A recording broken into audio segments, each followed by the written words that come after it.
Hello दोस्तों, ये video उन लोगों के लिए है जो आज की तारीख में ये सोच रहे हैं कि क्या हमने एसएससी को एज अ कैरियर चुन करके ज़िंदगी का सबसे बड़ा गलती करा है। तो ये वीडियो बिल्कुल आपके लिए ही है।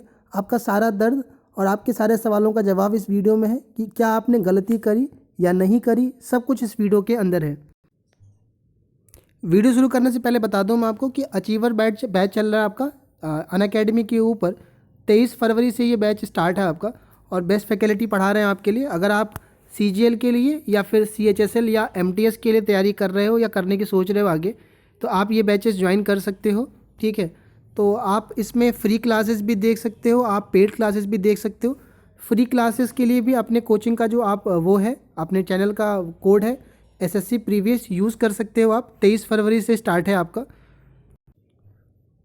चाहो तो कोई आप पैकेज लेना चाहो तो ले सकते हो, महीने का आपके ऊपर डिपेंड करता है। चलिए बात करते हैं आपका दर्द। और ये दर्द आपका ही नहीं, ये हमारा और सबका है, हर एक एस्पिरेंट का है। और जो ये सवाल का जवाब मांग रहा है कि क्या सरकार से मांग रहा है चाहे किसी से भी मांग रहा है, तो उसका जवाब इस वीडियो के अंदर है। देखिए, ये पहली बात तो ये वीडियो 16, 17, 18 सीजीएल सीएचएसएल ये किसी के लिए नहीं, ये सभी के लिए है कि क्या हमने एसएससी की जो वो है एग्ज़ाम है, एसएससी का जो प्रोसेस है उसको हमने चुना एज अ कैरियर के लिए, तो क्या हमने ये गलती करा कि नहीं करा। ठीक है, और अगर हमने गलती करा है तो इसके लिए बच्चे जिम्मेदार हम ही हैं या कोई और है, उसके लिए भी बात हम करेंगे इसमें। और हमारे मन में जो ख्याल आया है वो किस वजह से आया है, चाहे आप सीएचएसएल की तरफ किए हो, चाहे एमटीएस की तरफ किए हो, चाहे सीपीयू की तरफ किए हो, सीपीओ की तरफ, सीपीयू नहीं सीपीओ की तरफ, ठीक है, सीजीएल की तरफ की हो, सभी तरफ हमें मायूसी हाथ लगी है। किसी में 4 साल, किसी में 3 साल, किसी में कोर्ट केस फंस गया, किसी में यूएफएम लग गया है। और इतना ज़्यादा टॉर्चर हो गया कि आदमी बोलने की हालत में भी नहीं है, एक एस्पिरेंट। और दिन ब दिन वो अपने आप को कोसता है, मैसेज करता रहता है अपने टीचरों को कि यार हमने गलती कर दी, इस लाइन में आकर हमने क्या ऐसा गुनाह कर दिया। किसी से नहीं कहता है, अपना दर्द अंदर दबा के रहता है। सरकार भी सोचती है कि सब कुछ ठीक चल रहा है, हर एक बच्चा खुश से अपना, बड़े कोई दिक्कत नहीं है। और रीज़न ये होता है कि हम दिन ब दिन दबते चले जा रहे हैं, बोलते नहीं हैं। और हमारी ये जो आदतें हैं ये हमने कहाँ से सीखा है, जिस हम बैकग्राउंड से आते हैं वहाँ पर हमें ऐसी चीज़ें बताई जाती है कि बेटा आपको तैयारी ही करना, लगे रहो, मेहनत करते रहो, एक दिन सफलता मिल ही जाएगी। इसी की वजह का फल है कि हम आज तक दबे हुए हैं और पूरा एक तरह से घुट चुका है हर एक एस्पिरेंट। और कोई कहने की उस पर नहीं है और कौन सुनने वाला ही कौन बचा है आपका। कोर्ट केस हो आपका, कट ऑफ का ऊपर नीचे हाई जाना, कभी 100 नंबर बढ़ जाना, कभी 50 नंबर जाना, नॉर्मलाइजेशन, हज़ार चीज़ें हैं जो एस्पिरेंट पूरा जी जान लगा तैयारी करता है। आखिरी में मालूम चलता है कि उसका ऐसे शिफ्ट में पड़ गया कि पता ही नहीं चला, उसने पूरे के पूरे सही कर दिए तब भी उसका कुछ पता नहीं है ना। उसके अलावा बहुत सारा समूह है जो दबा हुआ है और बोलना चाहता है, अपने दिल की बात कहना चाहता है, अपने मन की बात, प्रेशर में है लेकिन वो किसी से नहीं कह पाता। और कोई भी आसपास नहीं है ऐसा जो उसकी बात, अगर आप 3 साल, 4 साल, 5 साल तैयारी करते हो या कोई परीक्षा दे रहे हो कि उसका रिजल्ट 4-4 साल नहीं आता है, किसी से कहते हो तो वो भी आपका मजाक उड़ाता है कि भाई ऐसे तूने कौन सा ही पेपर दे दिया। आपके पहले जो बच्चे 9, 10th में थे वो 12वीं कर लिए, कॉलेज में आ गए और आपका एक रिजल्ट का भी प्रोसेस भी पूरा नहीं हुआ। तो किससे अब बताने में भी अब लगता है कि यार कोई मानेगा भी नहीं, घर वाले भी कई बार शक करने लग जाते हैं। तो ये बहुत दिमाग में भर जाता है कि वाकई हमने ये बहुत बड़ा गलती मिस्टेक किया है अपनी लाइफ का कि एसएससी को हमने चुना है। उसी के बारे में ये वीडियो है, ध्यान से देखना आप सब कुछ। तो मैं बताऊं, हमने यार ये गलती नहीं करा एसएससी को कैरियर चुन करके कि हमने चुना कि यार एसएससी को हम देते हैं और इसके थ्रू अपना जो भी हम करेंगे, तो हमने नहीं करा। क्यों नहीं करा हमने गलती, मैं आपको बता रहा हूँ क्या करे कारण। आप अपने आप को दोष मत दीजिए। बहुत सारे लोग इस समय कुंठित हैं, बहुत ज़्यादा डिप्रेशन में है इस समय और सारा दोष अपने ऊपर लेके बैठे हुए हैं कि हम में कोई कमी रह गई। तो पहली चीज़, हमने यार इस लाइन में क्यों आया, आप इतना टाइम दे दिए हो तो हो सकता है कि आप बहुत ज़्यादा डिप्रेस हो, बहुत ज़्यादा उदास हो। बहुत सारे लोग इस स्टेज पर अब क्विट करने के मूड में हैं और बहुत लोग अब ये भी सोच रहे हैं कि यार कोई फ़ायदा नहीं है इस चीज़ में रहने का अब। ठीक है, जिनको कुछ हाथ नहीं लगा 3-3, 4-4 साल करने के बाद, गलती उनके अंदर नहीं, कोई 1 नंबर, कोई 2 नंबर, कोई 3 नंबर, कुछ पता ही नहीं है बच्चों का क्या है। सीजीएल 17 के एक बैच का तो अभी ज्वाइनिंग ही नहीं आया है, शायद वो टीए का सीबीआईसी में। आप सोच सकते हो सीजीएल 17 का एक बच्चे के मैसेज है और वो जेन्युइन मैसेज है आपके कि सीए टीए में आपका उनका ज्वाइनिंग ही नहीं है, किसी एक वो एडमिन उसमें क्या नाम है डायरेक्टरेट वाले में ज्वाइनिंग ही नहीं है, सीबीआईसी में। अंदाज़ा लगाइए अब 17 का। कोई बात है क्योंकि 12 बच्चे हैं आपके। ठीक है, तो पहली चीज़ यार कि हम उस समाज से हैं, हम उस बैकग्राउंड से हैं जहाँ हमारे पेरेंट्स का, हमारे माँ बाप का केवल और केवल एक सपना होता है कि वो हमें किसी एक गवर्नमेंट की पोस्ट पे, एक सरकारी पद पर देखना चाहते हैं। और ऐसा नहीं कि हमारे सरकारी पद बैठने के बाद वो करप्शन चाहते हैं कि लड़का कमा के करोड़ों रुपए रिश्वत लेके आएगा, और वो बिल्कुल ऐसा नहीं होता। क्योंकि हम लोग जिस बैकग्राउंड से होते हैं वहाँ पर ये सब चीज़ें आज भी 5 रुपये 10 रुपये किसी से भी इलीगल लेना उनकी नज़रों में बिल्कुल ही गलत है। और हमें कभी भी किसी भी बच्चे का जो तैयारी कर रहा होता है, पेरेंट्स कभी ये नहीं कहता है कि तुम इन चीज़ों में इन्वॉल्व होना, राइट। और हमें इस चीज़ को करने के लिए उन्होंने क्या क्या सही होती हैं, कहाँ कहाँ से लोगों से पैसे लिए होते हैं, क्या क्या वो तकलीफ़ उठाते हैं, किस किस चीज़ से गुजरते हैं, केवल हम जानते हैं क्योंकि हम देखे होते हैं। और फिर हमारा यही होता है कि चलो इनके लिए अब सबसे ज़्यादा सब कुछ ले लेते हो आप, और फिर आप लग जाते हो उसकी तैयारी में, ठीक है। तो हमने गलती नहीं करी। पहला रीज़न था कि हमारे माँ बाप ने जो सपना देखा था, हर एक बच्चा चाहता है, तो उसके लिए वो कुछ भी कर सकता है, किसी भी हद तक जा सकता है। इसीलिए आप रात रात भर गर्दन झुका करके बहुत देर तक मेहनत करते हो, पढ़ते रहते हो आप, राइट। दूसरी बात कि यार अगर हमारे पास बिजनेस या रोज़गार खुद का, या आप सोचो कि स्टार्टअप का बड़ा चलता रहता है कि आप खुद का रोज़गार करो, इतनी औकात होती है हमारी, हैसियत होती है हमारी ऐसी, ठीक है। तो हम एक छोटे से कमरे में बैठ करके, इतने छोटे छोटे रूम में रह करके, ज़मीन पे बच्चे सो करके ऐसी नहीं तकलीफ़ उठाता, इतने सारे लोगों की बातें बर्दाश्त करके कोई रहता। आज के टाइम में जहाँ पर फटाफट चीज़ों की ज़माना है, आजकल की जो चीज़ें आ रही हैं, देखो जनरेशन को बिल्कुल भी वो वेट नहीं है। जहाँ लोग रातों रात चाहते हैं कि फटाफट हम फेमस हो जाए, वहाँ एक एस्पिरेंट 4-4 5-5 साल तक एक कमरे में ज़मीन पे बैठ के बिस्तर पे पढ़ रहा होता है ना, सारे समाज से कट करके। तो यार ये हमने गलती नहीं करा, क्योंकि अगर हमारे पास ऐसा होता तो हम भी किसी सेठ की तरह दुकान पर बैठे होते, सारे शौक पूरे कर रहे होते, और यही होता। आप देखो ये कोई बड़े बड़े बिजनेसमैन या कोई नेता मंत्री, क्या इनके बेटे कभी पाओगे आपके एसएससी की तैयारी कर रहा है, सीएचएसएल का फॉर्म भर रखा है, एमटीएस का, कभी नहीं कोई पाएगा। मैक्सिमम आपके मिडिल क्लास फैमिली बच्चे भरते, और सच्चाई यही है आपका। कोई करेगा, मान लीजिए कोई है भी बिजनेसमैन और उसका लड़का तैयारी किया, 1 साल बाद उसका बाप तुरंत उसको कहेगा कि तू यार हटो, तू अपना तैयारी अपना कर, इससे ज़्यादा तो तू छाप देगा यहाँ पर आकर, तो निकल ही जाएगा, कट जाएगा। अब कुछ होंगे कर रहे होंगे, वो हम बात अलग कर रहे हैं, लेकिन हम मेजोरिटी को लेके बात कर रहे हैं। तो मेजोरिटी सच्चाई यही है हमारी, है ना। हमारे घर के महीने के किराया ही हमसे कैसे घर वाले भेज पाते हैं, वो हम ही समझ रहे होते हैं, और वही जान रहे होते हैं कि कैसे हम मैनेज करते हैं 100-100 रुपये के लिए, 50-50 रुपये के लिए। ये सिर्फ एक एस्पिरेंट ही समझ सकता है जो तैयारी करता रह के, राइट।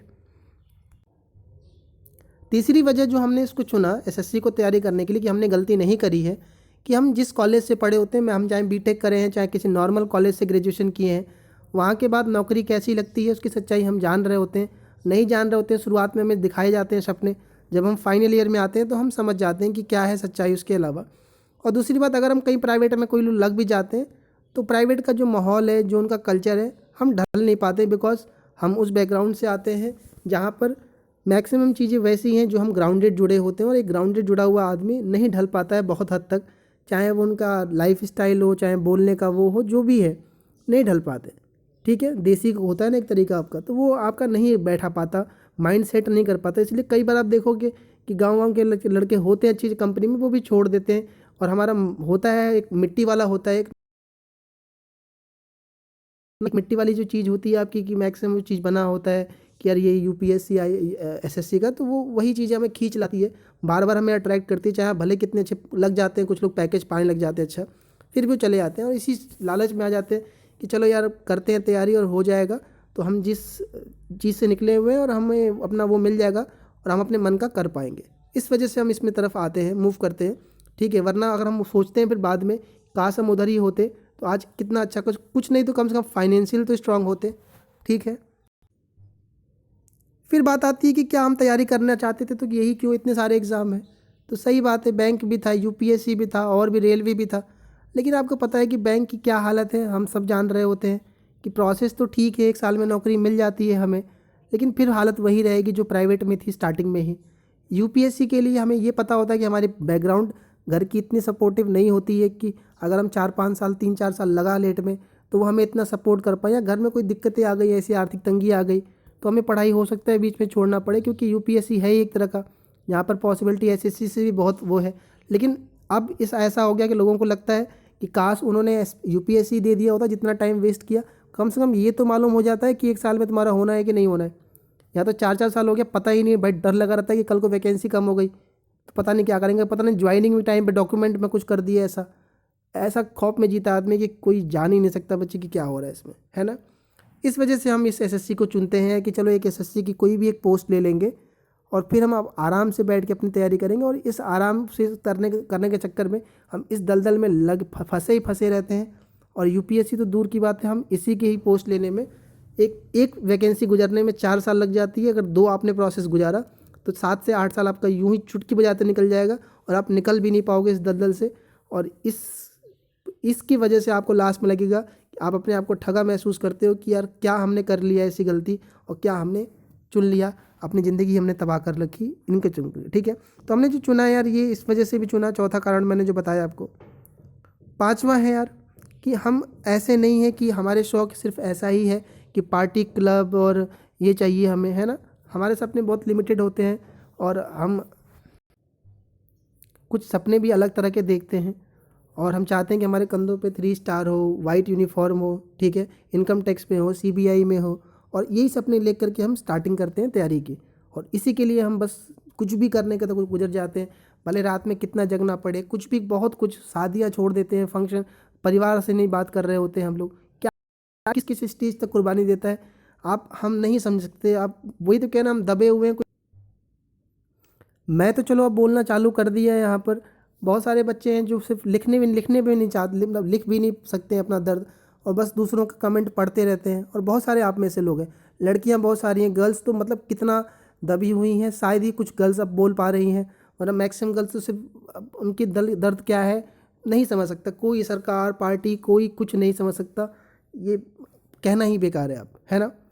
तो इस कारण से यार हम लोग चुनते हैं इसको कि यार एसएससी को चुनने से हम अपने कम से कम ये जो सपने हमारे अलग होते हैं वो हम पूरे कर सके। तो हमने कोई गलत नहीं किया इसको चुन करके। बात आती है कि आखिर हमने गलती नहीं करा तो फिर गलती क्या है और क्यों फिर ये ऐसा है। तो यार देखो, कुछ भी हो, आखिरी में हम ना गलती चाहे किसकी भी हो, हम गलती तो अपनी ही मानते हैं। क्योंकि मैंने कहा था आपसे कि हम उसी बैकग्राउंड से आते हैं जहाँ पर हमें यही सिखाया जाता है कि आप अपना दोष किसी पर नहीं देते हो, ठीक है। जो कुछ होता है हमारे वजह से ही होता है। तो इसीलिए हम यही मानते हैं कि शायद हमारी तैयारी में ही कोई कमी रह गई, या हमने मेहनत नहीं करी, इस बार और मेहनत करेंगे, फिर अगले साल हम फिर लगे रहते हैं। लेकिन यार ये होता ही रहता है, हर बार होता रहता है ना। और इसका रीज़न यार सबसे बड़ा, आप लोग कहोगे कमीशन का, तो कमीशन का बहुत बड़ा रोल है इसमें।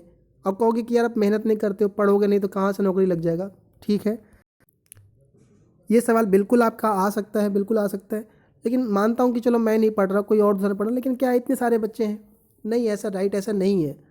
तैयारी करते हैं सब, कोई ऐसे हवाबाजी नहीं हो रही है। बहुत सारे लोग हैं जो दिन रात लगे रहते हैं, एक कर देते हैं, ठीक है।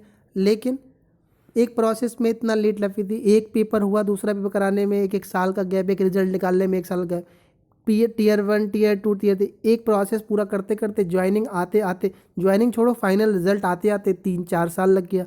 ज्वाइनिंग पता नहीं कब देंगे, वेटिंग लिस्ट का कुछ पता नहीं। मान लीजिए कोई बच्चा 1 नंबर से रह गया, और मान लीजिए 1 नंबर तो छोड़ो, पॉइंट से रह जाते हैं, चलो 1 नंबर में एग्जाम्पल ले रहा हूँ। और मान लीजिए बहुत सारे बच्चे नहीं ज्वाइन किए, तो कम से कम ये वेटिंग लिस्ट निकाल करके उस बच्चे की ज़िंदगी तो संवार सकते हैं, जिसने 3-3, 4-4 साल बाद, इतना कंपटीशन इतना टफ है, कहीं रोज़गार है नहीं, प्राइवेट सरकारी क्या हालत है प्राइवेट की और उसकी सबको पता है। तो कि लड़की ने निकाला है, कम से कम कुछ नंबर से तो कुछ का तो भला हो जाता, और उस कुछ का भला होगा तो वो दूसरों का कम से कम कुछ तो सपोर्ट करेगा। सब मतलब भी नहीं है इस दुनिया में, है ना। तो ये चीज़ें हैं, यूएफएम जैसे नोटंकी लगा देना, अब नॉर्मलाइजेशन में उटपटांग चीज़ें कर देना, कितना हौसला टूट जाता है कि नहीं है। तो गलती हमारी नहीं रही है, गलती है इस व्यवस्था की, लचर प्रकरण की, गलती है इसमें बैठे हुए लोगों की, जो बिल्कुल कोई मतलब नहीं है, कोई सेंस नहीं है।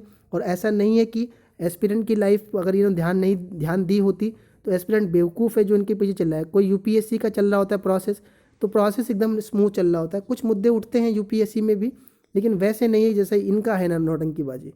सब ट्रांसपेरेंसी तो है वहाँ पर, इसलिए हम ठगा महसूस करते हैं। लेकिन यार आप जितने लोग हो जो अपने आप को इस समय काफ़ी दोषी ठहरा रहे हो, प्लीज़ आप मत समझिए जो मैंने बातें कही आप इस कारण से इसमें घुसे थे। गलती हमारी नहीं थी, गलती है लचर व्यवस्था की। इसके लिए बोलिए, आप कमेंट में लिखिए, अपना दर्द लिखिए, ज़्यादा से ज़्यादा लोगों तक शेयर करिए अपनी बातों को, ठीक है। तो आपको मिलेगा रिलैक्सेशन इस चीज़ों से। और ऐसा नहीं है कि अब चीज़ें बदलेंगी, नहीं बदलेंगी, ठीक है, अच्छा होगा, घबराने की ज़रूरत नहीं है आपको।